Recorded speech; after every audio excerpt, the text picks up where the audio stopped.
Shalom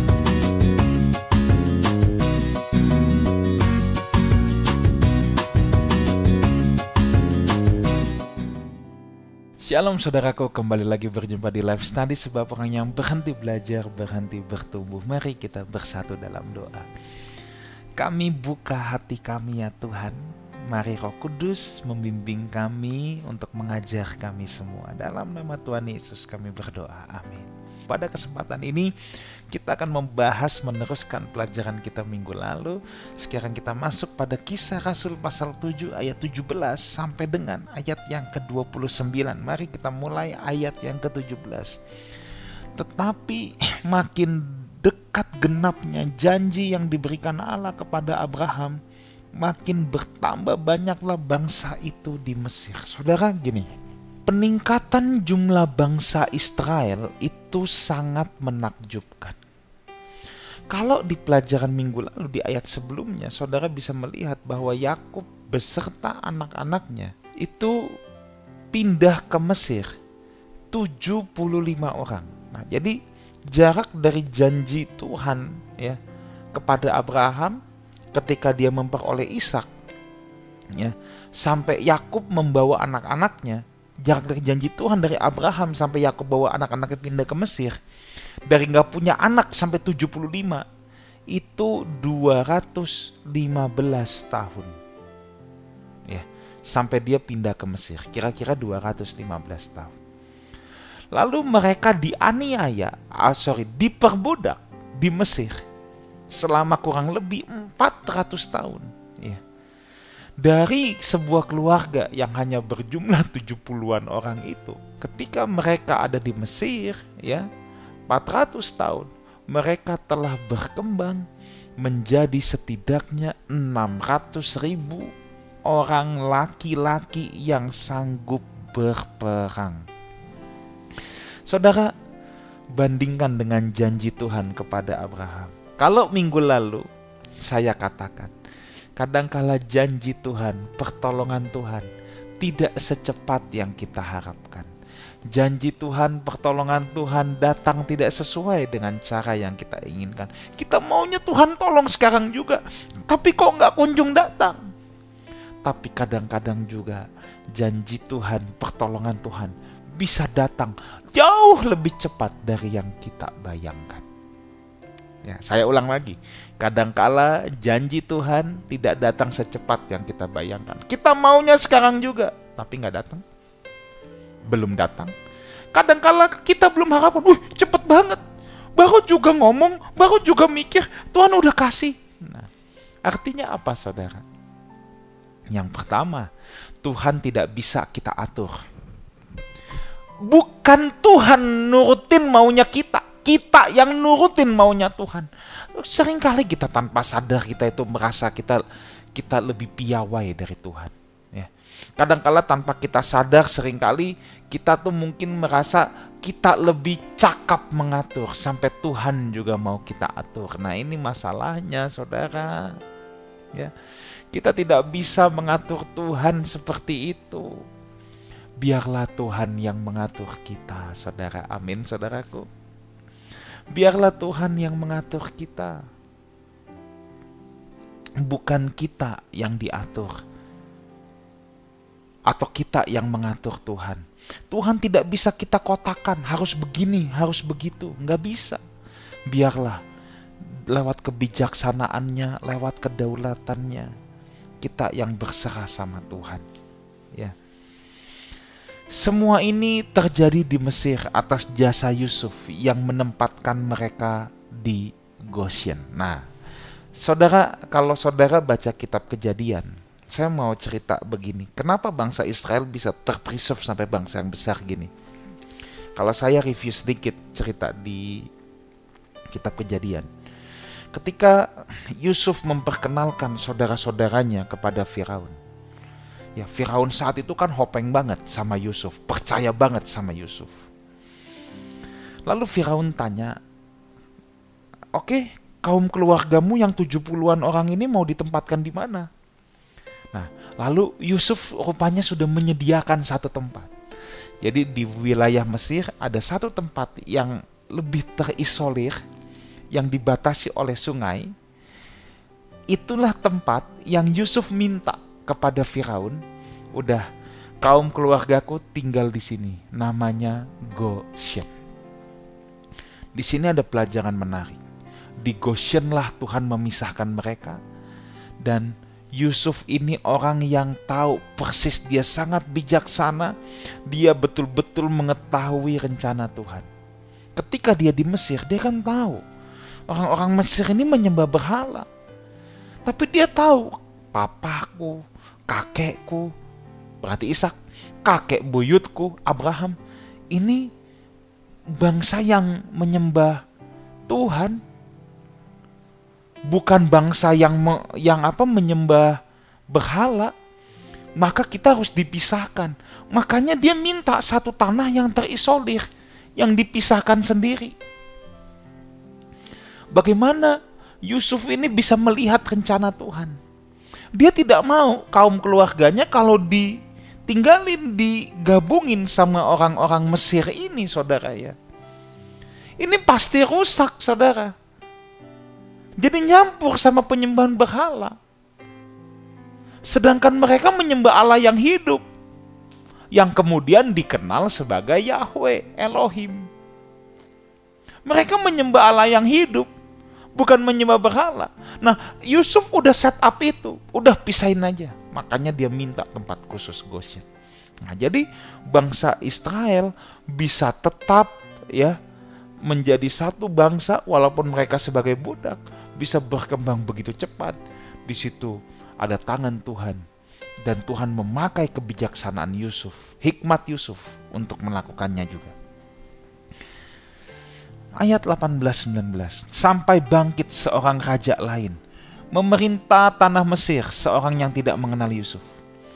Raja itu mempergunakan tipu daya terhadap bangsa kita dan menganiaya nenek moyang kita, serta menyuruh membuang bayi mereka supaya bangsa kita itu jangan berkembang. Saudara, lahir raja Firaun ya. Jadi kalau saudara dengar kata Firaun itu gelar untuk raja Mesir pada saat itu ya. Firaun itu bukan hanya satu orang, Firaun itu banyak, saudara. Nah, jadi ada Firaun yang pada saat itu ya, yang tidak kenal dan tidak tahu menahu tentang Yusuf.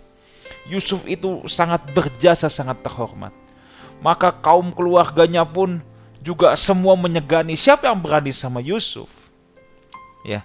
Tetapi setelah lewat tahun-tahun panjang ya, lahirlah ya Firaun yang nggak tahu menahu tentang Yusuf. Ya.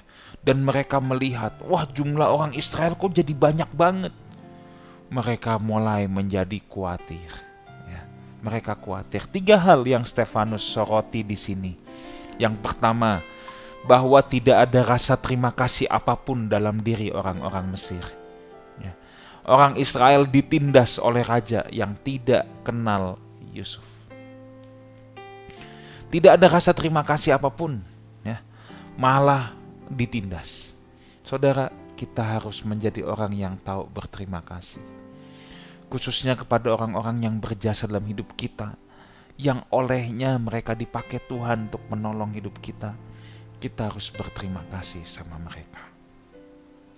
Kedua, kebijakan dan kelicikan yang sangat jahat ya dari orang-orang Mesir itu. Mereka menggunakan tipu daya yang mereka pikir itu bijaksana. Ya. Bukankah hal ini juga nanti kita lihat yang mereka lakukan terhadap Kristus? Ada 3 hal dulu, saya bacakan dulu ya. Jadi yang kedua, yang mereka pikir bijaksana itu padahal kejahatan dan kelicikan. Yang ketiga, kekejaman orang-orang Mesir yang penuh kebiadaban dan tidak manusiawi terhadap orang-orang Israel. Saudara, bukankah ketiga hal di atas juga mereka lakukan kepada Kristus yang mereka salibkan? Dan sekarang juga kepada pengikut-pengikutnya.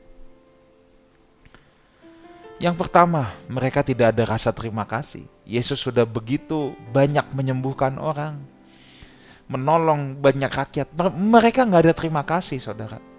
Pengajaran Yesus yang mencerahkan Taurat, menggenapi Taurat, Mereka nggak ada rasa terima kasih akan hal itu. Justru Yesus dianiaya dan ditindas. Yang kedua, mereka selalu merasa berpikir bahwa apa yang mereka lakukan itu benar, membela Allah. Bahwa keputusan mereka untuk menghukum Yesus, menyalibkan Yesus adalah tindakan yang bijaksana. Itu kan yang ada dalam pikiran mereka. Mereka mensiasati, melibatkan Pontius Pilatus yang gak ada urusan sebenarnya. Mereka anggap itu adalah hikmat untuk menghukum Yesus yang menghujat Allah. Ya, tetapi sebenarnya itu adalah tipu daya, saudara. Itu tipu daya, itu kejahatan, itu kelicikan. Bukankah itu juga yang dilakukan oleh mereka terhadap Yesus? Yang ketiga, kekejaman orang-orang Mesir yang penuh kebiadaban dan tidak manusiawi. Bukankah mereka memperlakukan Yesus dengan kekejian, kebiadaban dan tidak manusiawi? Kemudian nanti kita akan melihat pengikut-pengikut Yesus, para rasul juga diperlakukan oleh mereka dengan keji, dengan biadab, dengan tidak manusiawi. Jadi ini mereka sama, saudara ya, setali tiga uang ini. Mereka dengan bangsa Mesir. Mereka dengan kejahatan orang-orang Mesir yang memperbudak nenek moyang mereka, ini setali tiga uang, sama aja. Oke, ayat 20-22. Pada waktu itulah Musa lahir dan ia elok di mata Allah. 3 bulan lamanya ia diasuh di rumah ayahnya. Lalu ia dibuang, tetapi putri Firaun memungutnya dan menyuruh mengasuhnya seperti anaknya sendiri. Dan Musa dididik dalam segala hikmat orang Mesir, dan ia berkuasa dalam perkataan dan perbuatannya. Saudara, kalau sebelumnya kita lihat bagaimana Tuhan menolong lewat Yusuf, sekarang Tuhan membangkitkan Musa. Musa bisa loh dibuang di sungai Nil, ya, lalu diambil sama putri Firaun. Sekali lagi saudara, tidak ada tangan manusia yang bisa menggagalkan rencana Tuhan. Tuhan bisa pakai siapapun, bahkan Tuhan bisa memakai orang yang tidak mengenal Dia untuk menggenapi rencananya, untuk menolong bangsa yang besar ini. Tuhan bisa pakai putri Firaun, orang yang gak kenal Tuhan. Kalau saudara dalam kesesakan, Tuhan juga bisa pakai siapapun. Bahkan Tuhan bisa pakai orang yang tidak mengenal Tuhan juga loh saudara. Jadi jangan putus asa dalam hidup ini.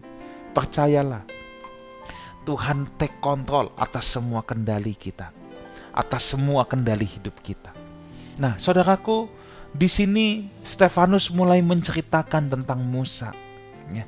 Musa yang disebut sebagai penyelamat mereka. Nanti kita akan melihat bagaimana Stefanus penuh rasa hormat terhadap Musa. Di satu sisi, Stefanus sedang menghadapi dakwaan bahwa ia tidak menghormati hukum Musa dan hendak melawan Musa. Tetapi Stefanus dengan hikmatnya, dan memang hikmat yang keluar dari ketulusan, Stefanus sangat menghormati Musa, saudara. Bahwa tuduhan mereka yang dituduhkan kepada Stefanus, bahwa Stefanus menghina hukum Musa, itu adalah tuduhan yang sangat salah. Itu tuduhan yang tidak berdasar. Stefanus mulai bercerita bagaimana Musa sangat elok. Tadi kita lihat ya, Musa sangat elok. Nah, elok di sini ya, asteistoteo, berarti apa? Elok di mata Tuhan. Dia dikuduskan sejak dalam kandungan. Saya percaya muka bayi Musa itu pun bersinar karena dia elok di mata Tuhan. Asteistoteo.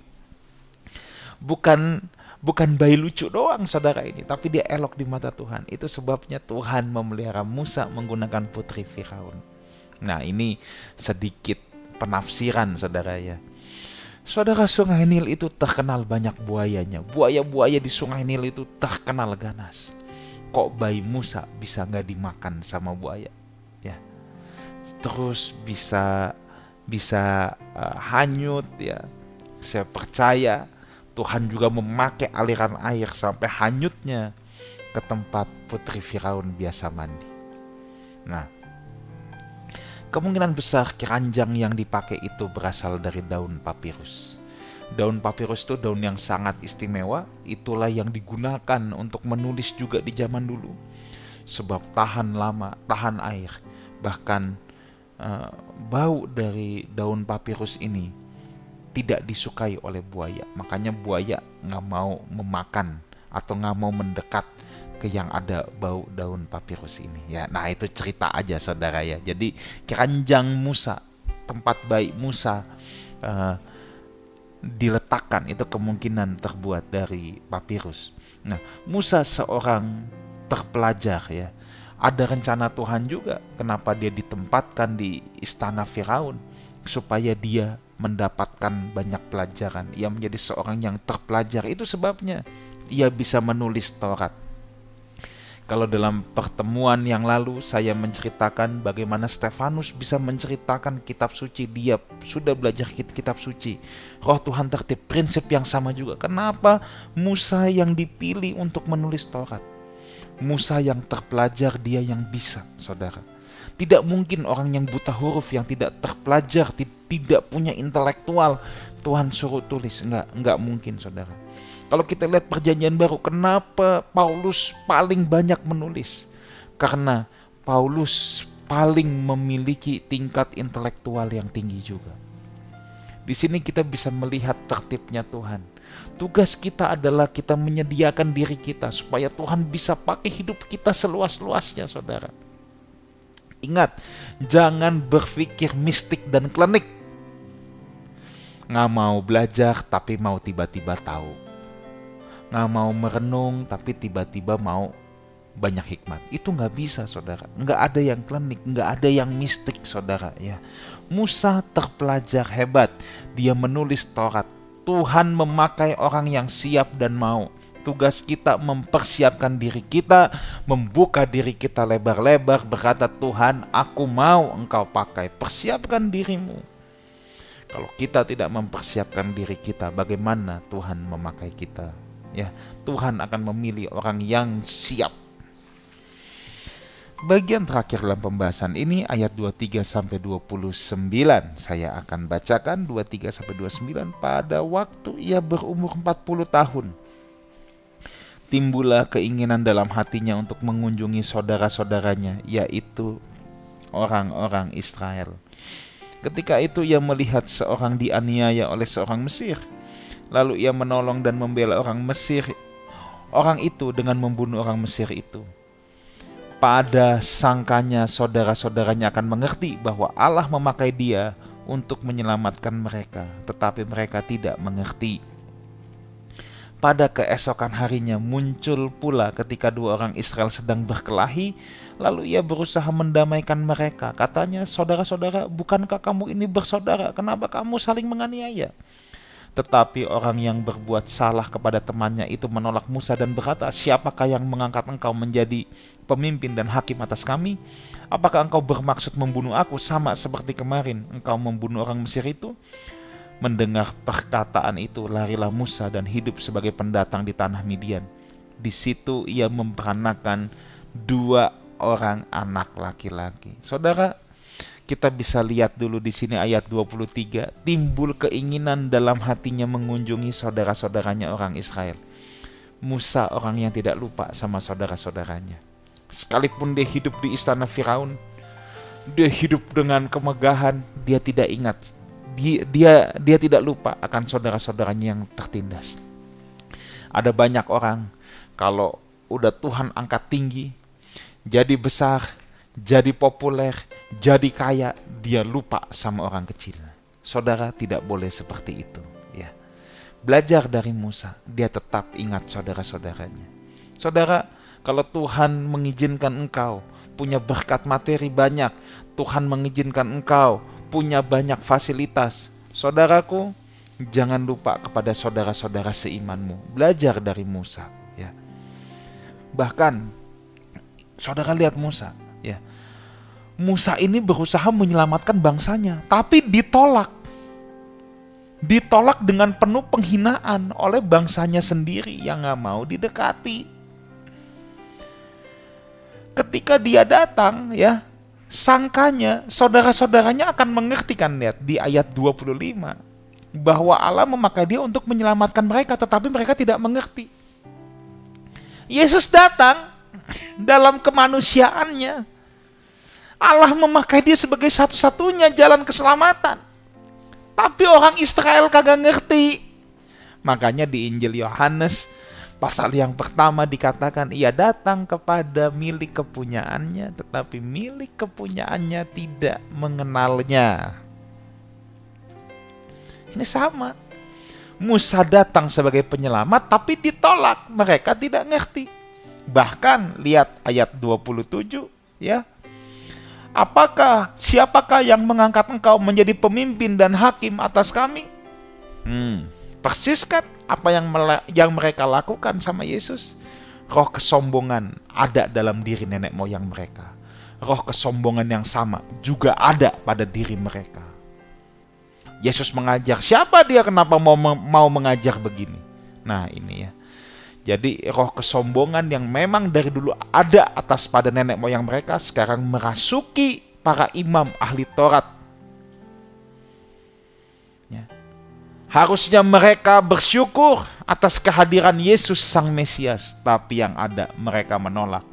Dan lihat spiritnya, siapakah yang mengangkat engkau jadi pemimpin dan hakim atas kami? Ketika Yesus mengajar, ya. Kenapa kamu mengajar? Kuasa apa? Walaupun Yesus mengajar dengan penuh kuasa, tetapi Yesus selalu ditentang.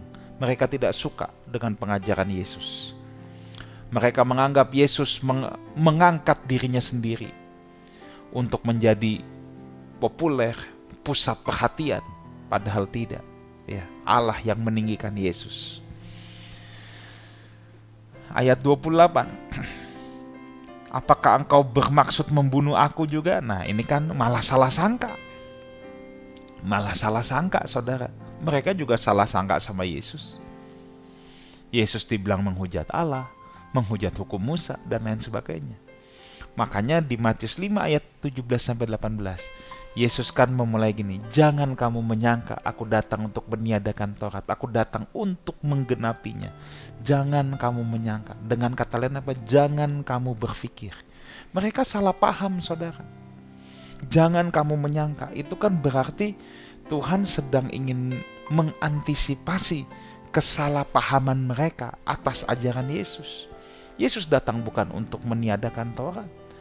Justru Yesus menjunjung tinggi otoritas firman Allah. Yesus menghormati firman Allah, di mana pada saat itu Taurat terdapat di dalamnya. Maka Tuhan berkata apa di Matius 5, 17, 18?